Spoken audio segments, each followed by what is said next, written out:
Hello, hi everyone. Welcome to Crosswork XTV. Please don't forget to subscribe, like, and share. Drop a comment down below. Wow. In this video, you can see Wasiu Ayinde and his mom. She's also a princess, Omobani Mama. Wow. And I think here in this video, she's 102. And she looks so very cute and beautiful. Wow. Wow. Money is good. Money is good. See Mama's skin looking nice. Wow, see K1 crying here. As in, easy, easy rara. Ife Obi, some more. We all know how he loves his mom, and the mom has always been his backbone.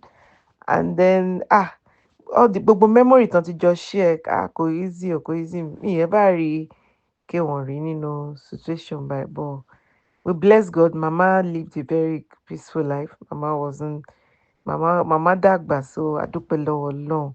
K'Ọlọ́run tún bá wa tẹ́ wọn sáfẹ́rẹ́, k'Ọlọ́run bá wa gbàdúrà wọn. Yeah. Please drop a comment down below, feel like and share. Àbídà àgbà ni màmá mi, ọmọ orí ìtẹ́ ni. Náà àwọn ọmọ bàbá ẹ̀. Bàbá yẹn gbà tó jọba. Olóbi sórí ìtẹ́. Sórí ìtẹ́. Sọ ọmọ orí ìtẹ́ ni. Àgbọ̀ sórí èrè o. Òun lẹ́ ń gbọ́ yẹn ti gbọ́. Ẹ ti gbọ́ yẹn. Ọmọ orí ìtẹ́ ni wọ́n. Bàbá tó bí màmá mi ọba ní nílùú Péjú Èkìtì. Màmá mi ọmọ orí ìtẹ́ ni. Akérèdọ́lù. Wow. This is the first time I'm going to buy you. Oh no. Tẹ̀ fi kọrin rí. Èmi á fi kọrin torí pé number one ọ̀rọ̀ kò tí ì débẹ̀. Màmá mi júwe ọmọ ẹni tí wọ́n ṣe. Ẹ̀rọ débẹ̀ nìyẹn. Ṣèṣe pé tèmi lọ́kì lọ́nà púpọ̀. Yàtọ̀ sí pé mo jẹ́ Máyégún, ọmọọba ni mí lọ́tùn, ọmọọba ni mí lọ́sì. Yàtọ̀ sí mo jólú ọmọ of Lagos, Máyégún Yorùbá láì. Àwọn tó bí mi ìdí.